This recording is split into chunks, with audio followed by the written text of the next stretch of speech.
Alright, this is the DooGee S96 Pro, and yes, it is a keeper. I actually really like this phone as far as Android phones go. Not a big fan of the Android and iOS systems. They spy on you too much, but you really don't have much choice nowadays. But I'm not really a big fan of the iPhone or other Android devices because they're just too delicate. But this thing here is built like a brick. It's definitely something you're not going to break anytime soon. It's a moderately priced phone, but it has the features of the big $1,000 phones. I actually have this one set up with both my work and personal phone numbers. It is a dual SIM phone. It's IP68 and IP68K rated, water resistant. They say waterproof, but it's water resistant. You can actually use it as an underwater camera, but the touchscreen doesn't work in that mode. You have to use the buttons. It's got the volume up and down rocker, power button, fingerprint scanner right here, and a programmable button on this side. It's real easy to hit this button, but I've got it set up to where one tap doesn't do anything, 2 taps turns the flashlight on and off, and press and hold does a screenshot. It's got a Helio G90 processor, which is great for gaming. I actually downloaded Call of Duty 5 mobile just to test this phone out, and I swear I've become addicted to it. I spent hours playing it. It has a 6,850 milliamp hour battery. Under normal usage, it'll last a couple of days between charges, but when you start playing the games, that drops considerably. When I'm playing Call of Duty, I can get 6 or 7 hours of playtime out of it. Easy. It's a very fast phone. The camera is awesome. It's got a 48 megapixel main camera, 16 megapixel selfie camera, 20 megapixel night vision camera, which that's just a gimmick, but it's a neat gimmick. I like it. And a 2 megapixel macro camera. The display's 720p, but for people like me, that's not a big deal.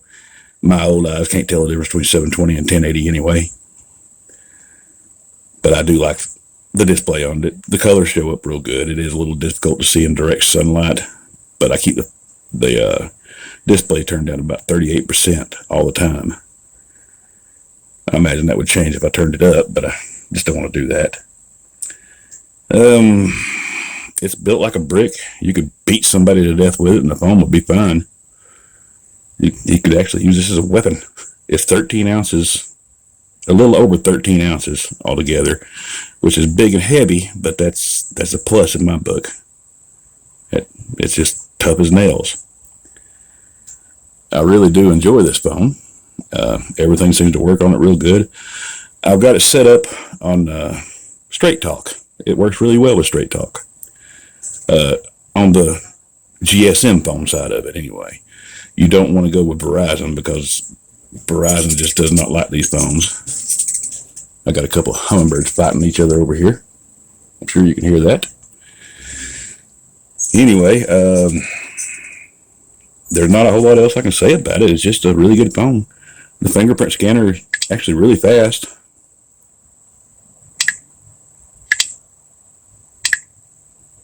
Works really well. You can also set it up with a passcode. You do have to set up the access point names yourself, but a quick call to your customer service number for your provider, they'll give you that. It's not a big deal. It's just a little difficult to figure out how. You go into the settings of the phone here.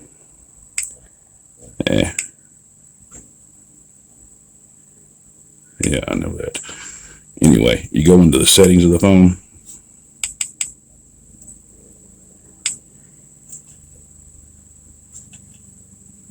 Right there. Mobile network, advanced, access point names, and then you just pick which one It comes set up as AT&T next gen phone. Since I'm using Straight Talk, I use the AT&T reseller, and you just set up your MMSC, your MMS proxy. Sorry, the air conditioner just kicked on. APN type, APN protocol, APN roaming protocol. It's not hard to do it. It's just a matter of getting through the customer service. But is it a keeper? Yeah, it's a keeper. I like the phone. Now, I'm not really all that impressed because it is actually a spy brick. You know how Android and iPhone are. They collect data on you all the time. And that brings me to another point. The makers of these phones need to start putting some access or some actual kill switches for the hardware in here, so that if you're not using the hardware, you can just turn it off. And I don't mean by going into the software and doing it, because we all know that does not turn it off. It's still constantly collecting data on you.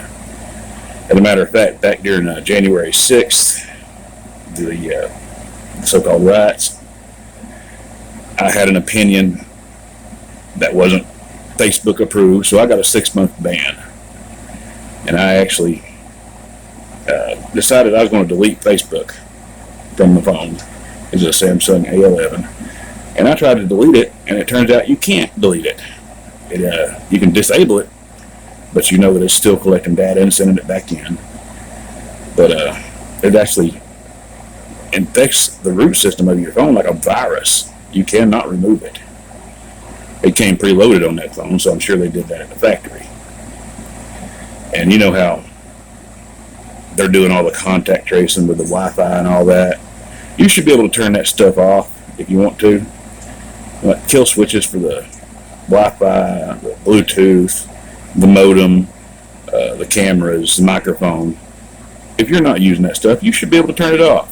And I'm not talking about turning it off in the software, because that doesn't actually do anything. It's still constantly collecting data on you. That's just my little rant. I'll shut up now. But yeah, it's a keeper phone. I like it. If I broke it, I would replace it with another one. And yes, I would recommend this to my family. It's a good little phone.